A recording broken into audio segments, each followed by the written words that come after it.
Speaker. Thank you, Senator Cheradi. Always very interesting in your debates. Honorable Senators, I propose a question that the Narcotic, Drugs and Psychotropic Substance Control Amendment Bill, Senate Bills number 1 of 2024, be now read a second time. And before we proceed on to the next stage of this bill, I am going to give a direction now that I see Senator Karen Nyamu is in the House.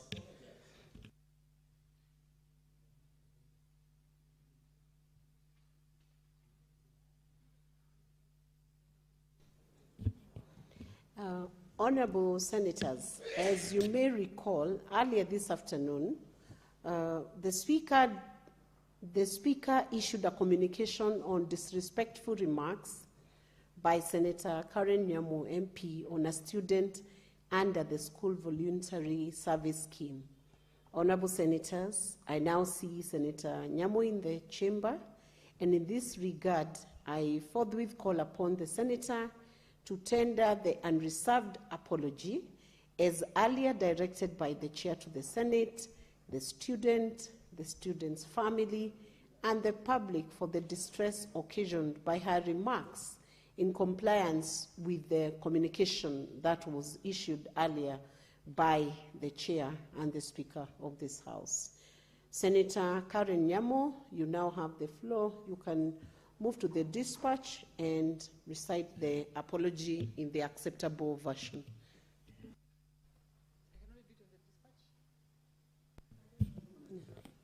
You can choose to do it from wherever you wish.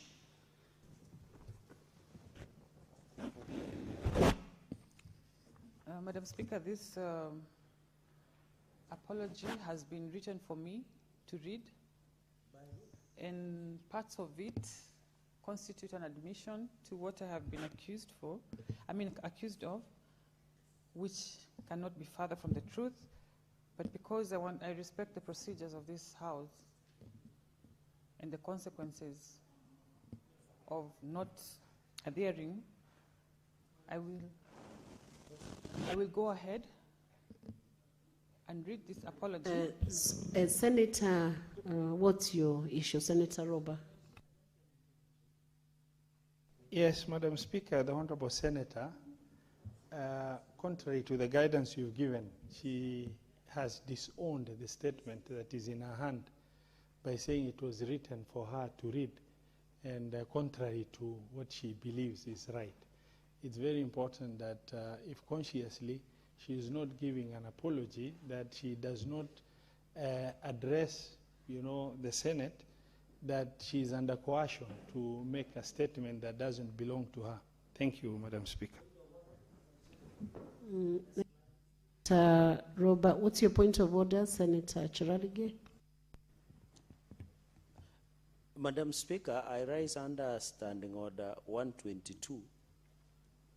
If you heard Senator Karen Nyamu, my good sister, she just said the apology or the apology statement she wants to make was written for her, and she agrees with partly or part of its statement, but she's saying admission of guilty on the aspect of what. Madam Speaker, I want to request, because maybe this is premature, but to appeal for Senator that Standing Order 122, a senator commits an act of grossly dishonest conduct if the senator defies a ruling or direction of the Speaker or chairperson of the committees. So is Senator Karen Nyamu in order to defy your ruling that she goes expressingly and requests for an apology? Thank you, Senator Cheradi and Senator Roba, for raising those objections. Senator Karen Nyamu, I want to guide you. The Speaker has given directions on the apology you are to tender to the Senate. This apology relates to a very young learner, and you know the effect that it can have when statements are misunderstood. That student who was here came here to learn, to be mentored, and must be mentored in the best environment. So once again, I give you a chance to tender an unqualified and reserved apology in the terms that are set out as I have guided you and as you were guided earlier by the substantive chair of the Senate. Who are you informing? Because there is no one on the floor. You cannot inform when there is no one who is on the floor. So Senator Madago, hold your peace. Senator Karen Nyamu, can you now proceed to tender the apology without wasting time?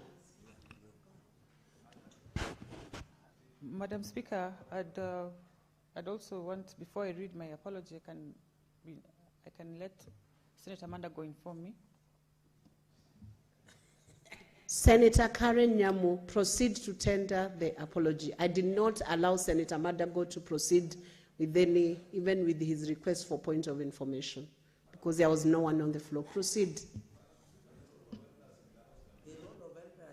Senator Madago, this House is guided not by elders, but it's guided by the standing orders of the Senate, and those are the ones we are running the proceedings by. We have we have avenues for elders to guide in other very important matters. So proceed, Senator Karen. What is your point of clarification, Senator Kathuri Murungi? Madam Speaker, I also am very, very keen to listen to the apology. But Madam Speaker, do you mean the place of elders in this House is not there, according to you? Because many times we refer to elder, the chairman, you youth. Senator Kathuri Murungi. Can you praise us?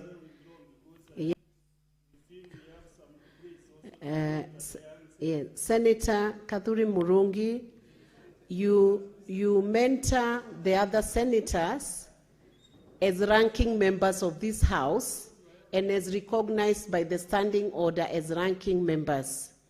You do not mentor outside the framework of the standing orders. So I want to guide you. Elders have their own space. You can have your own space when you are outside the House. When you're having tea in the lounge, you can play the elder's role.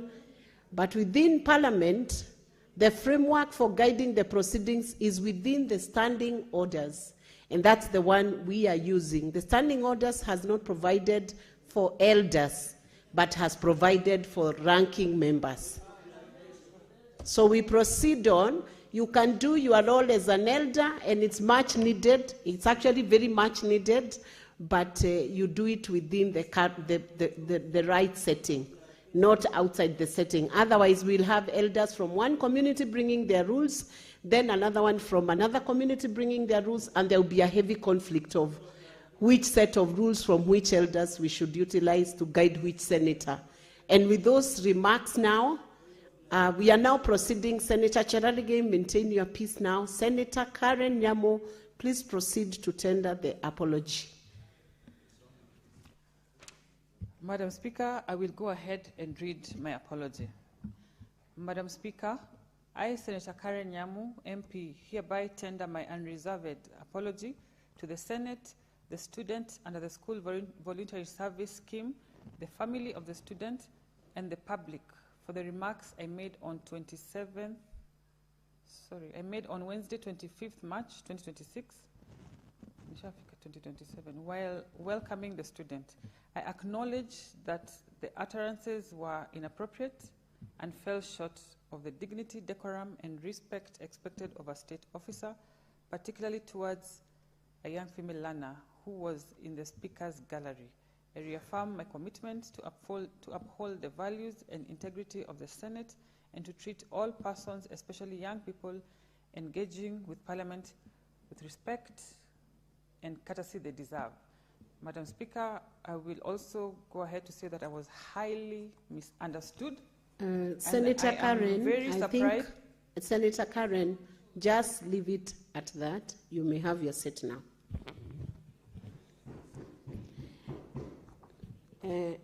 Honorable senators, Having considered the apology tendered by Senator Karen Nyamu MP, I hereby acknowledge and accept the same. I nonetheless caution you as a state officer going forward to refrain from making any such disrespectful remarks. I further now direct that all remarks made by Senator Karen Nyamu MP to the Senate on Wednesday, 25th March 2026, be expunged from the Hansard of that sitting day. I thank you. Thank you. Right Honorable Amason Jeffer King, Speaker of Senate. We can now proceed on. What's your point of order, Senator Robert? Thank you, Madam Speaker. I rise on point of order, and according to Senate